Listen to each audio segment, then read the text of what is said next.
So the state legislature is having a hearing about the voting problems on Monday. Arizona Secretary of State Michele Reagan will discuss her preliminary review of the election on Monday.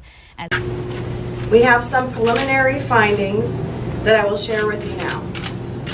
The most obvious being, did our office know that there were only going to be 60 polling places in Maricopa County? Yes. Did our office at any time reach out to Maricopa County to advise them that that was not enough polling locations? No. Does our office have the statutory authority to advise or direct the counties on polling locations or numbers? No. Do we agree that polling centers are advantageous to voters? Yes. Yavapai County, Yuma County, Cochise County, Graham County, and the City of Phoenix have all used polling centers versus specific precinct-based polling locations, and it has been wildly successful with voters. One thing we have discovered is that some of these counties carefully eased into the concept of vote centers by doing extensive studies first and adjusting gradually. This was also learned from Colorado election officials as well. Could multiple lines have been formed in polling centers when the lines became long? After speaking with county officials and poll workers, it was determined that there was not an opportune way to divide the lines outside, but they could have split up the lines inside the polling places, as they have done in past elections, by separating the voters who needed provisional ballots versus those voters who were casting a traditional ballot. And in order to accomplish this, polling centers would most likely need drastically more e-poll books to check in voters. And that brings me to another area that we're looking at. We've heard of reports of e-poll books working slowly. And this is where we want voter feedback. Each county uses different equipment, and part of a statewide investigation is finding out what equipment, such as e-poll books, worked well in one county versus what didn't work well in another county. What worked well in, let's say, Yavapai or in Yuma, and should that be replicated here? Could additional machines have been brought into polling places at the last minute? This was something that was also brought up. Each machine is required to be tested prior to the election. And we've heard of no evidence so far that the bottleneck was caused by the actual machines that count the ballots. Could emergency polling locations been opened? The counties could have planned for this as a contingency.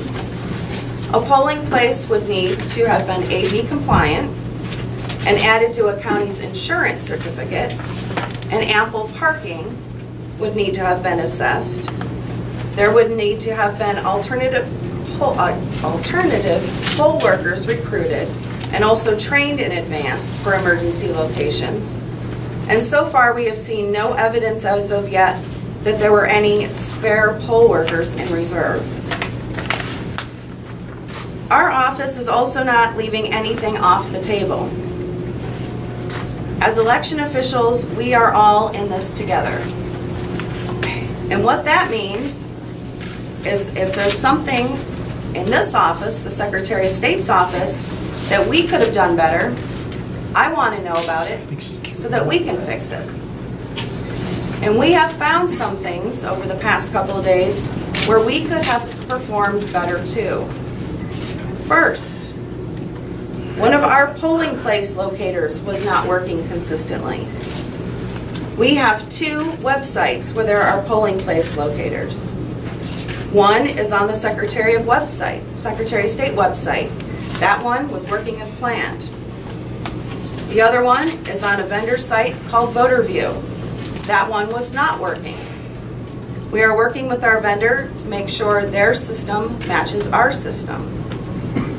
Second, in talking to voters, we now know that if voters tried to confirm their registration status on VoterView, the system could not find them. This was because if they entered lowercase letters on their driver's license number, the system was hard-coded to not accept lowercase letters. This is completely unacceptable. We worked with the vendor all night Thursday night to fix this, and we were testing it this weekend, and we'll be testing it as well as this week. Third, for all future elections, the Secretary of State's office needs a dedicated phone line into the counties.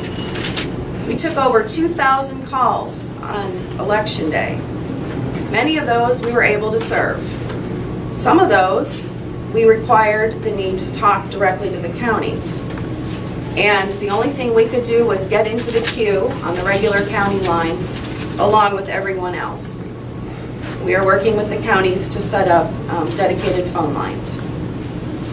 Fourth, our election night reporting software from the Secretary of State's office on the front page showed a bar graph of the number of precincts statewide reporting of the percentage total. However, if you went to the second page, a breakdown page, it showed things such as by county, Maricopa County, 8 out of 8 precincts reporting 100% reported. This was completely confusing to voters, especially those that were still standing in line, waiting to cast a ballot, who had not gone into the polls yet, and saw that 100% reported. There is a very long, detailed legal and IT reason why this information is gathered this way and why it needed to be reported this way. But the fact is, we will make sure that that 100% bar graph is not there by the next election. Going forward, I want to continue hearing directly from voters because that's where we're getting our best information of what happened. We will be hosting a series of public meetings, the exact times and locations to be announced later this week. These will be bipartisan meetings. We expect one to be in Maryvale, one to be in South Phoenix, one in Tempe, and one in Gilbert, as that were the areas that were most affected with high voter turnout. We also anticipate having a meeting outside of Maricopa County in the areas where things went really well to see what we could replicate from those areas into Maricopa. We've also launched a new website portal as well as a new email address where we want to hear directly from voters. That website is www.azsos My Election Story. This is for people to contact us directly regarding the frustrations they experienced. MyElectionStory.